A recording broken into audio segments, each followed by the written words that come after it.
¿Qué tal amigas, amigos? Bienvenidos, bienvenidas a una nueva edición de Mesa Política, este programa que producimos en conjunto Otra Mirada con Nuestra América TV. Un espacio donde analizamos, comentamos con especialistas, con protagonistas de la coyuntura, los hechos que precisamente están dentro de la agenda nacional y por momentos también lo que ocurre en otros países de la región. Esta semana vamos a hablar sobre un tema bastante importante y que por algunos momentos está pasando desapercibido debido a la coyuntura y debido a la crisis política que estamos viviendo. Y tiene que ver con el tema de la ley forestal y de fauna silvestre. Estas modificaciones que han habido a esta ley por parte del Congreso de la República y que, según especialistas, estaría favoreciendo de alguna forma a aquellos que realizan la actividad de la tala ilegal y que puede promover tranquilamente la depredación aún más fuerte de los bosques en nuestro país. En un marco en el cual acabamos de salir de la cumbre, de la COP28, en donde se está discutiendo, ¿no es cierto?, toda la problemática y todo el avance que debe haber en cuanto al tema de la protección ambiental. ¿Qué tan importante, qué tan fuerte es la modificación de esta ley y qué tanto aporta a nuestro país precisamente a combatir el tema de la emisión de los gases de efecto invernadero? ¿Qué tanto contribuimos o no al cambio climático y al calentamiento global? De esto van a conversar dos personas que son especialistas, conocedores de la materia.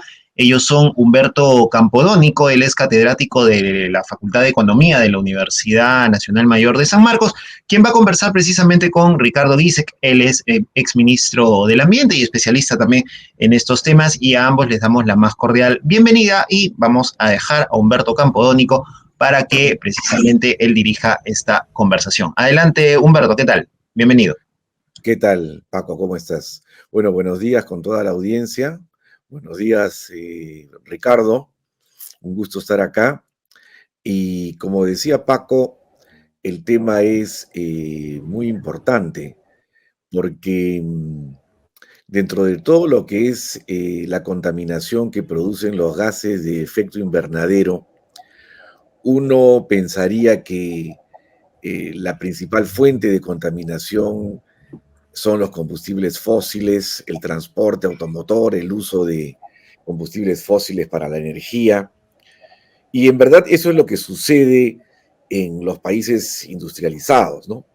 Pero en países como Perú y en parte también Brasil, la mayor fuente de la emisión de gases de efecto invernadero es el cambio de uso de suelos, ¿no? El tema de agricultura, el cambio de uso de suelos está como cerca del 60% de la contaminación que tenemos, mientras que transporte y energía van cada uno por el lado de veintitantos por ciento.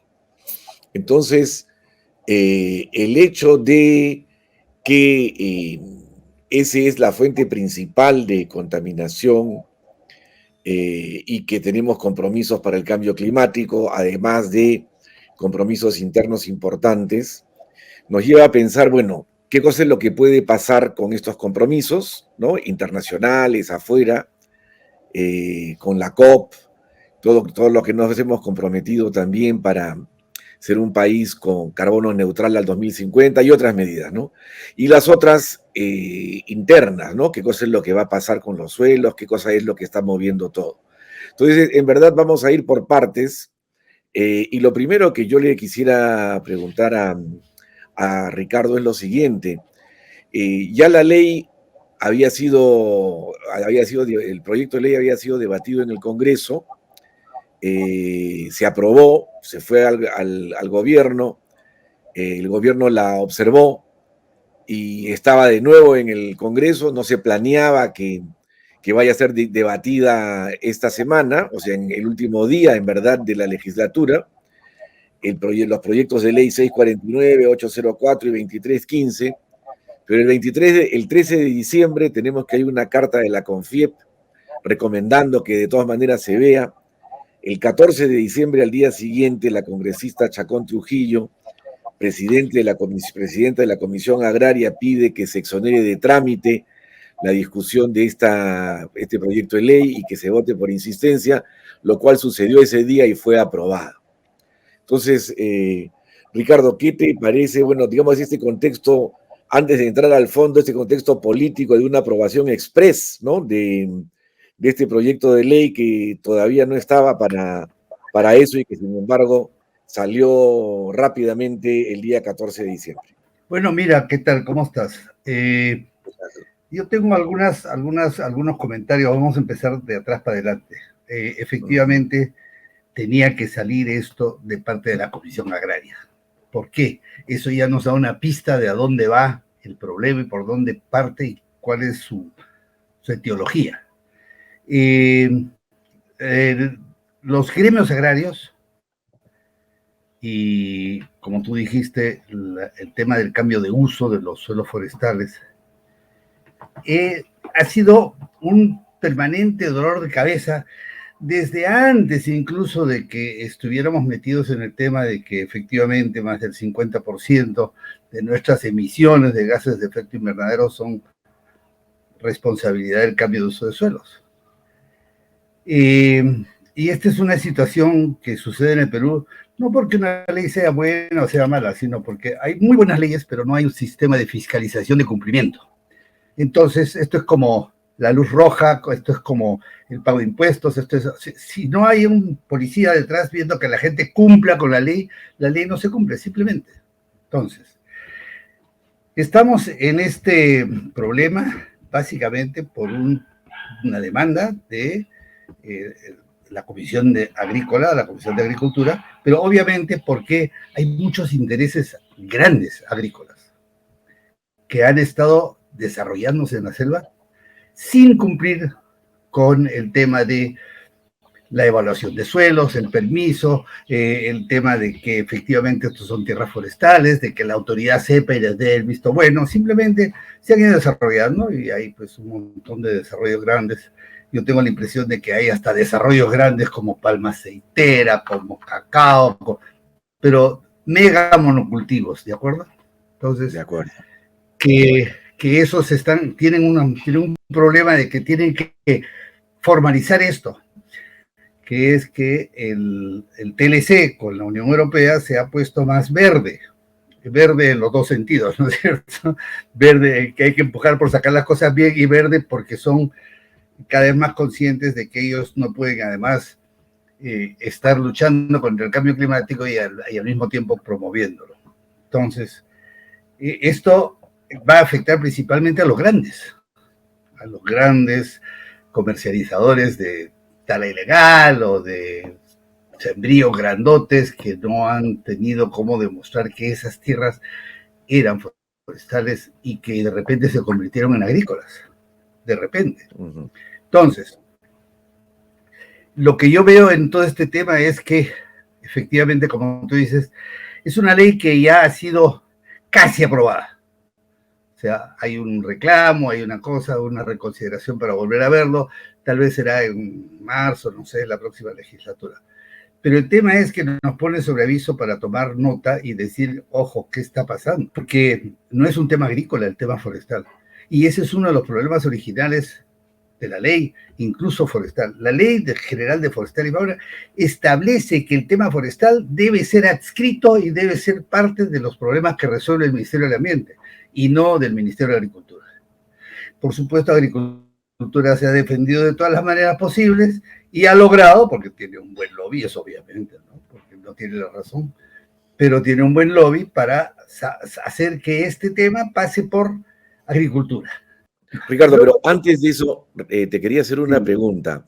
En diferentes medios y en la prensa aparece el argumento de que esta ley es necesaria porque hay muchos pequeños agricultores, incluso colonos, que ya han deforestado, que usan esa tierra para vivir, y de lo que se trataría es que de alguna manera se les dé pues ese derecho, así como alguien invadió antes un terreno y luego ya está en posesión y pide agua y pide títulos, etcétera, y que por lo tanto se trataría pues de algo bastante simple y que tendría que ver con legitimar derechos de pequeños agricultores, ¿no? que están ahí, y que ese sería el fondo de la ley y que no aplica para adelante, y que por lo tanto no habría que hacer mucho alboroto sobre ello. Creo que esto confunde a los escuchas, al público. Es así como se plantea lo que está planteado acá. Yo creo que tienes una opinión distinta. Totalmente distinta es la narrativa que le he escuchado a un exministro, que es por supuesto empresario y que tiene los intereses y que por lo tanto es parte del lobby que yo digo que existe desde el sector agro y agroindustrial y mega monocultivo. Entonces, ya pasó y son esas, la gente está viviendo de sus sembríos y de sus cosechas, entonces, claro, entonces sacamos una ley sábana para todo el mundo que incluye a los gigantescos que tendrían el dinero y la forma y las espaldas financieras para rehacer bien lo que está hecho mal. Pero no, quieren ir al pequeño agricultor de 2, 3, 5 hectáreas que está trabajando y viviendo de eso. Yo te digo una cosa, no es cierto, para empezar, que tú agarras cualquier terreno forestal y lo conviertes en agrícola porque sí. No funciona. La mayor parte de los migrantes a la selva usa el terreno como él sabe usarlo en la costa o en la sierra, y por supuesto después de 2 años el terreno no sirve para nada. No funciona. Entonces, por eso es otra de las razones por las cuales uno dice hay que hacer un estudio del suelo para ver si el suelo puede rendir como efectivamente agrícola. Si no hay erosión, ¿no es cierto? No solamente erosión, el terreno no tiene los nutrientes porque efectivamente hay una especie de erosión porque en la selva llueve y llueve mucho. Por eso es que el terreno forestal se defiende porque hace una cobertura encima y luego de la cobertura los árboles tienen raíces profundas y entonces hace que el agua permee. Si no, lo que tienes es que después de sembrar y talar muchos árboles, ese suelo no sirve para nada y se convierte en un desierto con arbustos. Es una especie de lo que está pasando en toda la parte del sur y centro de Brasil, que el terreno se ha convertido en sabanas, y las sabanas no son sino arbustitos sobre terreno duro que ya no sirve para nada. Lo segundo que hay que hacer notar es que el tema no es que simplemente estamos defendiendo, no. Hay un tema bien importante. La falta o la desaparición de cobertura forestal te dice que ya no hay esa capacidad del bosque de absorber el CO2. Entonces, no es que hay una emisión de gases de efecto invernadero. Lo que estamos haciendo es desapareciendo los centros donde ese CO2 es absorbido por la selva, por la foresta amazónica. Entonces, y el tercer tema que creo que es muy importante notar es que el Perú, a diferencia de muchos otros países o de casi todos, depende vitalmente de la selva. Cuando digo el Perú es el 70% o el 65% o el 55% que está al lado del Pacífico, donde no hay lluvias, vive de las lluvias que se producen en la selva. Y dice, ¿pero cómo? Bueno, las lluvias de la selva generan una gran cantidad, por la presencia de los bosques, de humedad, y esa humedad es empujada siempre por los vientos alisios que van de este a oeste, y por lo tanto, cuando atraviesan por encima, cuando trasvasan la cordillera de los Andes, se condensan y forman las lluvias, el agua y la nieve de todo el resto del territorio peruano. Entonces, ¿en qué cabeza cabe decir, bueno, esto ya lo dejamos pasar, ya pasó, sí, ahí nomás? Porque eso lo que va a significar es que de aquí para adelante va a ser igual. Va a seguir igual. ¿Qué diferencia va a hacer esta ley para que no siga siendo igual? Excepto que ya es legal. Y yo puedo decir, no, eso era mío desde mucho antes. Y esos terrenos que están forestados también son míos desde mucho antes y por lo tanto no puede ser retroactivo, ¿no es cierto? Ese tipo de argumentos los estoy escuchando ya sin oírlos.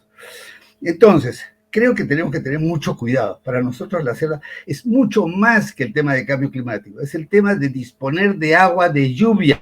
El agua que se toma en Lima y en Chiclayo y en Arequipa es agua de la selva. Entonces, ¿lo podemos desaparecer? Sí. Bueno, ahí sí hay que decir el último que salga que apague la luz. Creo que es un tema bien complicado para tratarlo de esa manera tan liviana como dice el ministro, que dice, no, esto está haciendo, esto es asá. Y entonces son estos campesinos que están haciendo el tema de irse a vivir a la selva y entonces, no es así. No es así. Ya, tengo una pregunta ahí. He visto que organizaciones de las comunidades indígenas, como AIDESEP, entre otras, se han quejado fuertemente porque algunas de las tierras pienso yo, ¿no?, que se quieren legalizar, que se da el derecho de propiedad a estas tierras ya deforestadas, les pertenecen a ellos, claro, no tienen todavía título de propiedad, pero tienen derechos pues ancestrales ahí y están pugnando por ese reconocimiento, y esto puede traer conflicto. Alguien mencionó en algún momento que así pasó en el 2008-2009 con estos decretos legislativos para el Tratado de Libre Comercio, y que hubo el baguazo, ¿no? Entonces, ¿qué tanto afecta a las comunidades indígenas y a sus derechos, ¿no?, y a sus recursos? Absolutamente, mira, tanto así que el problema más álgido que tienen ahorita las poblaciones originarias son dos. Uno, el Estado, que sigue empujando el tema de la industria petrolera y la contaminación de los ríos, que es una cosa desastrosa, 10 veces más grande de todo lo que pasó con Repsol aquí en la costa. Pero adicionalmente a eso, tenemos que, estoy mirando aquí, dice, organizan el cuarto Congreso de Emprendedores Amazónicos. ¿Y quiénes lo organizan? Bueno, ahí vemos un montón de grupos muy interesantes, incluyendo al Global Carbon Fund, el USAID. Esto es un tema muy terrible, porque estoy viendo que en realidad lo que han montado, que es ese cuarto congreso, tenía a los gobernadores de todos los departamentos que tienen selva, claro que incluyeron Pasco, porque se dieron cuenta que Pasco tiene 70% de selva forestal y solo 32% de sierra impuna, ¿no es cierto? Pero lo interesante de esto es que efectivamente los pueblos originarios, ¿dónde están? ¿Acaso ellos no tienen pequeñas propiedades? ¿Acaso ellos no tienen? ¿Y por qué están en contra de esto? Están en contra de esto porque lo que va a significar es que con eso van a perder los terrenos, exactamente en el caso de Bagua, exactamente. La sopa ya tiene todos los ingredientes.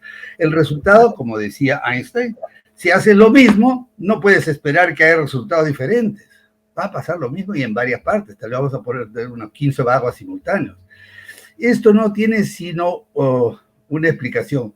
La selva efectivamente tiene muchos recursos naturales y la gente está desesperada con todos los temas de la inflación, etcétera, y la inseguridad en otros sitios. Las empresas quieren entrar con todo ya en este momento y sacar lo que puedan. O sea, hay un tema, esto es igualito que el petróleo y que el carbón. ¿Por qué la COP28 ha sido un tanto deslucida? Porque están los países que son productores de petróleo y que viven y dependen del petróleo, y esa forma el 98% de su sangre vital. Entonces no pueden empezar a hablar, a escupir al cielo. Pero sí podrían poner sus barbas en remojo, porque tienen el dinero para hacer la transición fácilmente. No lo quieren porque hay intereses. Yo tengo una empresa que tiene 70 años en el petróleo, no me voy a mudar mañana a una empresa que produce energía eólica. Entonces, estamos amarrados en este tema. Creo que eso es exactamente lo que hizo Bolsonaro y generó una deforestación masiva, brutal en Brasil. Y entonces nosotros ya estamos advertidos, estamos avisados. La ley no se ha aprobado, pero ojalá se desaparezca y no pase solamente a ser archivada, tiene que ser déchirée, como dicen los franceses, en pedacitos chiquitos. Porque en Brasil, donde la deforestación también ha sido fuerte por el tema de la soya y otros, hubo muchos dirigentes indígenas asesinados, y aquí también tenemos pues estas últimas noticias de un dirigente asesinado que es el último de una larga lista, ¿no? Y eso tiene que ver exactamente con este tema, me imagino yo, ¿no? Por supuesto, es exactamente el mismo tema con otro nombre. Hoy en día lo han declarado que ha sido normal la violación, ahora ponemos un matrimonio encima y listo. Eso no puede ser, no va a funcionar. Y esos 32 asesinados podrían ser 10 veces más si es que esta cosa sigue caminando. Los pueblos indígenas están pidiendo, por favor, que se tenga esto en cuenta. ¿Por qué? Porque la ley esta simple y llanamente no ha sido consultada. Tú sabes que existe una ley de la consulta previa, y ¿qué tal? Hoy día nos tiramos un montón. Dice el ministro que se han desaparecido como 200.000 hectáreas. Bueno, esas no importa, ya esas que se queden en manos de los que están y que hagan lo que quieran. Eso no tiene ningún sentido, ¿no? O sea, aquí hay un tema que se vulnera el derecho a la consulta previa, y se incumplen los compromisos internacionales sobre cambio climático. ¿Cuál es ese tema? Perú se ha comprometido a disminuir 50% de sus emisiones en París. Ya a la fecha, entonces han empezado a modificarlo que a 40%. Mira, Humberto, si nosotros sacamos la cuenta y decimos en qué podemos hacer cosas rápidas para que efectiva pública generalizada de deforestación cero al año 2030. Que no es tan gigantesco el esfuerzo, que lo que sí vamos a tener que poner es ¿cómo se llama? En puntitas que las grandes empresas de monocultivos estaban prohibidas siempre. Entonces, claro, no podemos aceptar esos reclamos. Y yo creo que con eso podríamos tener un país un poquito mejor. Yo he estado trabajando mucho tiempo el tema de defendamos la selva porque también defendemos el agua del Perú y creo que es un tema tan o más importante que el tema del cambio climático porque tiene que ver con el de la mano. Y entonces se me parecía que la única solución posible es esas tierras son parte del territorio nacional, por lo tanto es parte de lo que tendría que cuidar las Fuerzas Armadas. ¿De quién? De una serie de empresas extranjeras y cosas de intereses que se quieren tirar a la selva. Sí, yo te quería hacer una consulta. El convenio 169 de la OIT, que ha sido firmado por el Perú y que es un tratado internacional, justamente establece que debe haber consulta previa. Eso se está violando. Por lo tanto, hay acciones legales, me parece, bueno, yo no soy abogado, pero que se pueden tomar, no sé, pues un amparo, una cautelar, algo que justamente, bueno, estamos acá tratando de enterarnos mejor y creo que la ciudadanía, los jóvenes también están muy interesados por este tema y hay medidas y, digamos, diversas conversaciones que seguramente se van a venir dando en estos meses, ¿no? Antes que, bueno, en este par de meses antes que se reanude la legislatura, pero eso se ha violado, digamos, el tema de la consulta previa del convenio 169 de la OIT, ¿no? Como dices. Absolutamente, absolutamente. Dice, no solamente las acciones que se toman deben consultarse, no, tanto. Pero ya vemos qué clase de congreso tenemos y qué clase de congresistas. Simplemente hay que sacarlo, hay que sacarlo, hay que sacarlo y listo, no importa. ¿Cuál ha sido el debate de este tema? Cero. ¿Cuál ha sido el debate? Nada. En 5 minutos, mira, acaba de venir esto, señor presidente, quiero meterlo también en la agenda de Juan. O sea, eso es simple y llanamente una tontería. Yo no sé si cabe la reflexión con esta gente. Necesariamente se tiene que llegar a una reflexión para que la gente entienda. Pero ¿será posible? Porque mira, este convenio 169, que es un convenio que tiene características de tratado internacional, es menos importante que, aparentemente, que lo que nos pide la Unión Europea para poder hacerle caso a nuestros productos, pero efectivamente es la que más está presión generando. O sea, billete, poderoso caballero, ¿no? O sea, si las empresas grandes que se han montado en terrenos, digamos, apropiados, quiere decir que yo me lo apropié, ¿no es cierto? Y lo he convertido en un terreno que puede servir para cualquier cosa. ¿Por qué? Porque tengo el dinero, la plata y la forma de cómo acomodar ese terreno para que trabaje, aunque sea como una maceta, pero tengo un espacio libre y tengo lluvia. Claro. Yo quería... O sea, que el terreno se convierta después de lo que sea, no importa. Claro. Ricardo, estamos llegando un poco al límite. Sí. Yo quería introducírtelo. A ver, Francisco Durán, lamentablemente fallecido el año pasado, o sea, este año a principios, publicó hace ya muchos años un libro llamado El Perú Fracturado, donde nos decía que había una economía formal, que es la que vemos todos los días, el déficit fiscal, el PBI, no sé, las inversiones, el Banco Central. Había una gran economía informal, el 75% de la población trabaja informalmente, y estaban apareciendo las economías delictivas, ¿no? Ahí han sacado también un trabajo Basombrío, Vera y otros, donde cuantifican las actividades del narcotráfico, la tala ilegal, la trata de personas, la delincuencia, el contrabando, etcétera, ¿no? Y que poco a poco estas economías van buscando sus propios representantes en el Congreso, sus intereses, tienen interés en tomar el territorio. O sea, un país fracturado tenemos, ¿no? Después de tantos años de un crecimiento que finalmente está desembocando en eso. Y yo diría que este tema de la tala ilegal, del cambio de uso de suelos, bueno, ya no sabría yo decir, a ver si tú nos ayudas, si es informal o delictiva o una mezcla de las dos. Ahora la quieren formalizar, ¿no? O sea, la quieren formalizar, pero tiene pues un origen complicado y es parte de lo que está aprobando este Congreso. Creo que nos dice bien cuáles son los intereses que ya se están mezclando, y lo vemos con las universidades, lo vemos con todo lo que hay ahí, ¿no? No sé qué reflexión te merece ubicar este tema por alguna de esas definiciones.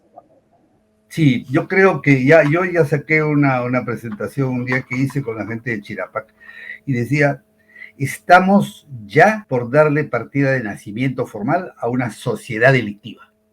Una sociedad delictiva que se mueve en estos mundos. Por ejemplo, yo he encontrado sitios donde la gente te cuenta que el minero informal ha hecho algún tipo de conexión con los taladores para que les limpien el terreno porque ellos no pueden trabajar cuando está lleno de árboles, ¿no es cierto?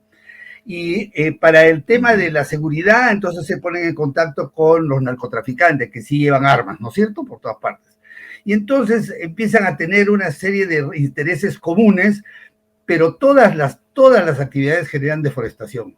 Y por eso nos hablan de que se pierden 160.000 hectáreas. Eso no tiene sentido. ¿Cuándo has visto tú que durante 10 años se pueden hacer todos los años 160.000 hectáreas? Eso es mentira. Yo he consultado otras fuentes de gente que trabaja en Madre de Dios y en otros sitios hace muchos años, pero gente de Estados Unidos que trabajan con unas instituciones muy serias y algunas muy gubernamentales. Y entonces, una de ellas tiene la cifra que desde más o menos el año 2012, por ahí, ya son cerca de 250.000 hectáreas por año, 250.000 hectáreas por año. Y esa es la pérdida de cobertura forestal, ¿sí? Entonces, la pérdida de cobertura forestal no es solamente dejar el terreno en cero, es dejar el terreno en cero, pero por partes, por parches, etcétera. Entonces, la verdad es que esto sí puede ser una patente de corso. ¿Para quiénes? Para toda esta migración no oficial. Yo no la llamaría de ninguna manera ilegal, pero una migración no oficial y desordenada sí puede ser un caos total. Y si no, miremos el Cerro del Pino, cualquiera de estas cosas. Es un caos total. Entonces, el tema es que eso genera mucha deforestación, sí, pero de ninguna manera la deforestación grande la genera la gente que viene migrando. Hoy día empiezan a mezclarse, sí, porque el migrante que va a hacer minería ilegal, acuérdate que la minería era la minería ilegal y todo eso estaba concentrada en Madre de Dios, pero de repente salió con algún incentivo, el Congreso decidió que solo se va a exigir la formalización de la minería ilegal, ¿cuándo? A finales del año 2024. ¿Qué quiere decir eso? Que desde ese momento hasta el 2024 nadie le puede tomar cuentas a ningún minero informal porque él tiene hasta el 24 para formalizarse. Y solo con eso, ahora la minería informal ha corrido como cáncer en todos los ríos de la selva. Todos, incluyendo Loreto, por supuesto. Y entonces empezamos a ver que una actividad lleva a la otra, porque ahora esos mineros que venían de la sierra ya no bajan solitos para regresar en 3 meses, bajan con la familia entera y se van a mudar ahí por 4 o 5 años, o quién sabe, ya no regresen, ¿no es cierto? Entonces, el tema empieza a complicarse porque una cosa llama a la otra. Esto es como el cáncer, vas afectando otro órgano y ese órgano afecta 3 más y así por el estilo. Entonces, yo creo que esto hay que cortarlo por lo sano. Una moratoria de unos 10 o 12 años en la selva, donde solo se puedan llevar a cabo actividades que son propias de las poblaciones originarias. Mira, yo creo que nos podría poner en otros términos para conversar allá en el año 2030, 32. Ahora, ¿qué hacemos? ¿No es cierto? Pero si no, no vamos a tener de qué discutir, Humberto. Esto claro, es como que sí, claro que sí. Bueno, Ricardo, está muy interesante. Se ve también que hay alternativas. Creo que esta conversación va a servir para, como un grano de arena para seguir impulsando este tema. No es solamente un tema de deforestación, es un tema ni de cambio, no solamente de cambio climático con toda la importancia que tiene, sino también las lluvias, el agua de la costa y en general todo lo que nosotros tenemos por delante. Entonces, bueno, Ricardo, te agradezco. No, Todos creo la presencia tuya aquí, que sea este un primer momento y seguiremos profundizando sobre el tema con otra mirada que nos ha servido hoy día como una plataforma para impulsar este tema. Muchas gracias. Encantado, por favor. Bien, le agradecemos a Humberto Campodónico, catedrático de la Facultad de Economía de la Universidad Nacional Mayor de San Marcos, por esta conversación con Ricardo Giesecke, exministro de Ambiente, con quien ha dialogado a propósito de estos temas relacionados a la protección del medio ambiente. Como siempre, pueden encontrar estas y otras entrevistas a través de las redes sociales y las páginas web de Otra Mirada y Nuestra América TV. Y conmigo será hasta una próxima oportunidad.